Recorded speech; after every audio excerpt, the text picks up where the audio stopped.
বন্ধু যখন আল্লাহর জন্য শত্রু হয়ে যায়। এই তুই ধাক্কা মারলি কেন আমার? ঢেক্কা মারিস তা কি হয়েছে? এখন তো শুধু ঢেক্কা মারিসি, এরপরে তো ঠ্যাঙের ডিঙ্গি ডুঙ্গি ভেঙে বেল দেবো। কি হয়েছে কি? এরম করছিস কেন? কি হয়েছে তুই বুঝতে পারছিস না? না এই এদিকে এদিকে আরে হাত ধরছিস কেন? এই জায়গাটা আরে, কোনে নিয়ে যাচ্ছিস? দাঁড়া। হাত ছাড়।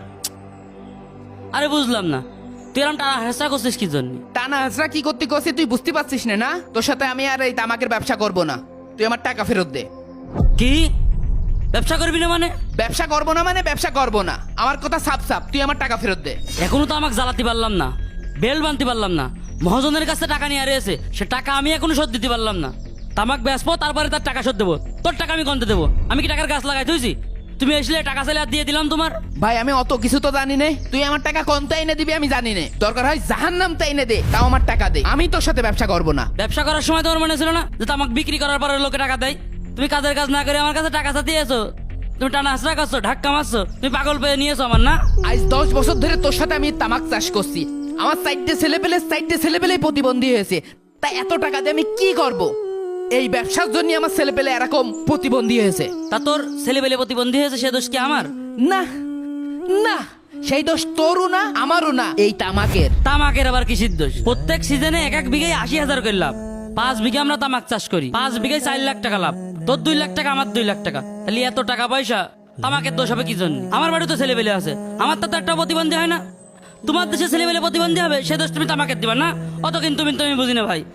তামাক বেচবো তারপর তোমার টাকা দেবো। না ভাই, এই হারাম তামাকের ব্যবসা তোর সাথে আমি করব না। কি ব্যবসা হারাম মানে?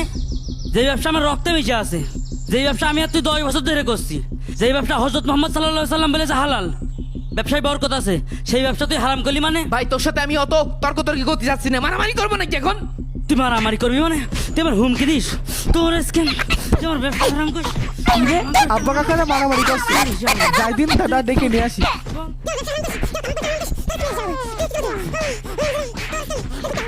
দাদা এই যে আসেন আসেন, এটা কই কই কাকারা কোনে করছে। মারামারি করছে? আসেন আসেন, এদিকে। ওদের আবার কি হলো? এই এই মারামারি করছিস কেন? এই থাম, ছাড়, ছাড়, ছাড়, শালা এই ছাড়, ছাড়, ছাড়, এই ছাড়। শালা তুই আমার তামাক ব্যবসার হারাম করিস। শালা তোর স্ক্যান, তুই আমার টাকা দিবি। তুই আমার ব্যবসার হারাম করিস। সালাম সালাম, তোর সাথে আমি এই হারাম ব্যবসা করবো না, করবো না, করবো না। তোর এত বড় সাহস, তুই আমার ব্যবসার হারাম করিস শালা। এই কি হয়েছে? কি হয়েছে কি তাই ক? এই তোর হারাম ব্যবসা তো হারামি, শালা হারাম খোর। এতকাল ব্যবসা করেছি, শালা তোমার হারাম মনে হয়নি। এখন তুমি টাকা লাগবে, শালা ছেলে পেলে ন্যাংরা খোড়া হয় তোমার দোষে। এখন তুমি আমার ব্যবসার হারাম করছো না শালা? তুই আমার টাকা ফেরত দিবি। শালা টাকা ফেরত দেবে মানে শালা? তুই আমার তোমার মারতে ব্যবসার যাচ্ছিস। হারাম করছো। আবার গেন্দা মারিস, থাম। চাচা, ওর দোষে ছেলে পেলে প্রতিবন্ধী হয়, সেই দোষও আমার ব্যবসার বাড়ি দিচ্ছ। এই তুই থাম, আগে মাথা ঠান্ডা কর। এই দাঁড়া, এই ছায়া দাঁড়া, দাঁড়া, এখানে দাঁড়া, আগে কথা শুনে নি। আগে দুইজন বসে একসাথে আলাপ আলোচনা কর। 10টা বছর ধরে দেখছি তোরা দুজন একসাথে ব্যবসা করছিস, কোনোদিন গন্ডগোল দেখলাম না। আজ তোদের কিসির গন্ডগোল? আমার তামাক ব্যবসা হারাম করলো কি জন্য? এই সাগর, তুই ওর ব্যবসার হারাম কইছিস কি জন্য? তুই তো ওই ব্যবসাই করিস। ওর সাথে আমি এই তামাক ব্যবসা করে নিঃস্ব হয়ে গেছি। মানুষ যে কয় প্রতি সিজনে 2 লাখ 3 লাখ টাকা ইনকাম করি, এই টাকা কোন দিক দিয়ে আসে কোন দিক যায় কিছুই টের পাই না। আমার সাইডে ছেলে পেলে আছে, সাইডে ছেলে পেলেই প্রতিবন্ধী, আর আমার শালা একখান আছে সারাদিন বিড়ি গাঁজা খেয়ে বেড়ায়। আমি এক হুজুরির কাছে গিয়েলাম, সে আমার সব কথা খুলিয়ে কয়েছে। আচ্ছা, এই কথা। রাসূলুল্লাহ সাল্লাল্লাহু আলাইহি সাল্লাম বলেছেন ব্যবসায় বরকত আছে, তবে সেই ব্যবসা কিন্তু ক্ষতিকর জিনিসের ব্যবসা না। এই তামাক মানুষের ক্ষতি করে, এই তোমার নিজের ক্ষতি করবে, পরিবেশের ক্ষতি করবে, গোটা মানুষের ক্ষতি করবে, আর এই ক্ষতিকর জিনিসের ব্যবসা করাও হারাম। এভাবে তো কোনোদিন ভেবে দেখিনি। আমি তো জানতাম তামাক ব্যবসা মাকরু। তামাক ব্যবসা মাকরু না?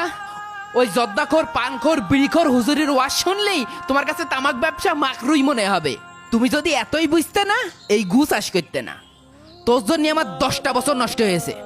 তুই তো তাহলে ঠিকই কইছিস, আমি তো এতদিন ভুলের ভিতরেই ছিলাম। তুই আমার মাফ করে দে ভাই, আর এভাবে বলিস না। আজকে তো এই ব্যবসা বাদ দিয়ে দেব। চল, এই ব্যবসা আজকে তো আর করবো না। আমি নিজের ভুল বুঝতে পেরেছি বন্ধু।